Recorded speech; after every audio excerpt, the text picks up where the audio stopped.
नमस्कार, मी उज्ज्वला. शोरेस क्लाउड किचनमध्ये मी तुमचं मनापासून खूप खूप स्वागत करत आहे. आजकाल मुलं बटर रोटी, बटर नान खूप आवडीने खातात. म्हणून मी आज तुम्हाला घरच्या घरी अगदी सोप्या पद्धतीने करता येईल अशी बटर रोटीची रेसिपी दाखवणार आहे. चला तर मग रेसिपीला सुरुवात करूया. तर मी 3 वाटी मैदा घेतलेला आहे चाळून. त्याच्यात आता 1 वाटी दही घ्यायचं आहे. चवीनुसार मीठ घ्यायचं आहे. 1 चमचा पिठी साखर घ्यायची आहे आणि हा अर्धा चमचा ड्राय इस्ट घेतलेला आहे ते घ्यायचं आहे. आणि हे असं छान इथंच हलवून घ्यायचं आहे. छान असं सगळं एकमेकात मिक्स होऊपर्यंत हे असं छान हे सगळं एकसारखं करून घेतलेलं आहे, मिक्स करून घेतलेलं आहे. आता हे पीठ सगळं असं मिक्स करायचं आहे आणि एकदम सॉफ्ट असं पीठ मळून घ्यायचं आहे. बघा असं एकदम सॉफ्ट असं हे पीठ मळून घ्यायचं आहे. आता ह्याला थोडंसं तेल लावायचं आहे आणि अर्धा तास झाकून ठेवायचं आहे पीठ मुरूपर्यंत. हे बघा असं तेल लावून अर्धा तास आता झाकून ठेवूया. पीठ आता अर्धा तास मुरत ठेवून झालेलं आहे. हे बघा किती छान मुरलेलं आहे. आता आपण ह्याचे गोळे करायला घेऊया. हे बघा छोटे मोठे कसे तुमच्या आवडीप्रमाणे. हे बघा मी हे एवढ्या ह्याचे करत आहे. हे बघा छोट्या छोट्या साईजचे करत आहे. पहिलं थोडंसं सुक्कं मैदा थोडासा हे घ्यायचं आहे आणि त्याच्यावर हे बघा हे असं आता थोडंसं लाटून घ्यायचं आहे. थोडंसं लाटून झाल्यावर हे काळे तीळ असे लावायचे आहेत आणि ह्याच्यावरच बारीक चिरलेली कोथिंबीर थोडीशी अशी हे करायचे आहे आणि परत लाटायचं आहे. गोल उभं कसं तुम्हाला हवं तसं तुम्ही आकार देऊ शकता. असं गोल लाटलेला आहे मी. हे बघा एवढ्या जाडीचा थोडासा जाडसर करायचा आहे. तर आपण हा असा थोडासा हे बघा थोडा लाटून घ्यायचा आहे आणि मग त्याच्यावर थोडेसे काळे तीळ लावायचे आहेत. हे बघा थोडेसे काळे तीळ लावायचे आणि थोडीशी बारीक चिरलेली कोथिंबीर लावायची आहे आणि परत थोडंसं लाटून घ्यायचं आहे.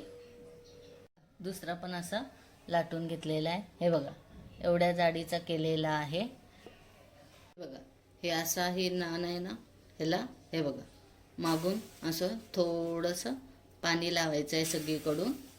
हे बघा असं लावलेली बाजू आहे ना ती अशी खाली ठेवायची आहे आणि हे बघा हे असं करायचं आहे आणि चांगलं खरपूस भाजून घ्यायचं आहे.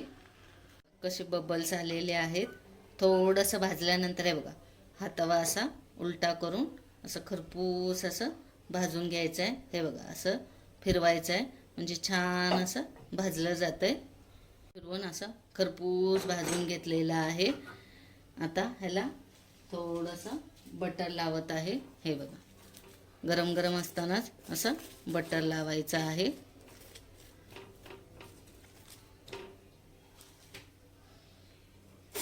आता जाळीवर काढून ठेवूया. हे बघा रेडी झालेला आहे. किती छान झालेला आहे बघा. हे बघा इथून पण खरपूस असा भाजला गेलेला आहे.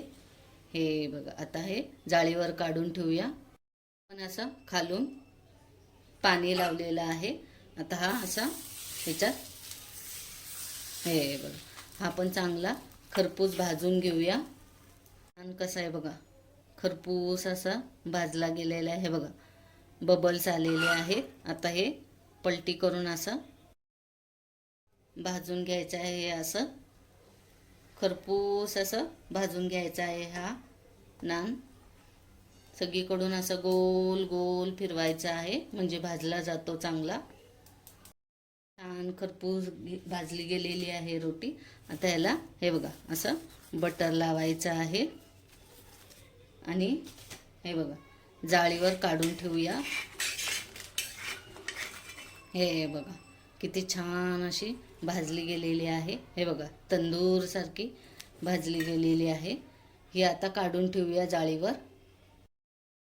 इथं मी सोयाबीन टिक्का केलेला आहे. हे बघा किती सुंदर झालेला आहे.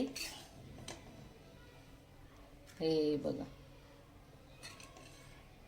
सोबत खाण्यासाठी हे आहे बटर नान. हे बघा खरपूस असे भाजलेली. कशी वाटली माझी बटर रोटीची रेसिपी? आवडली असेल तर तुम्ही घरी करून बघा आणि मला कमेंटमध्ये नक्की कळवा. हा व्हिडिओ शेवटपर्यंत बघितल्याबद्दल मनापासून खूप खूप धन्यवाद. हा व्हिडिओ आवडला असेल तर माझ्या शोरेस क्लाउड किचनला लाईक, शेअर आणि सबस्क्राईब करायला विसरू नका.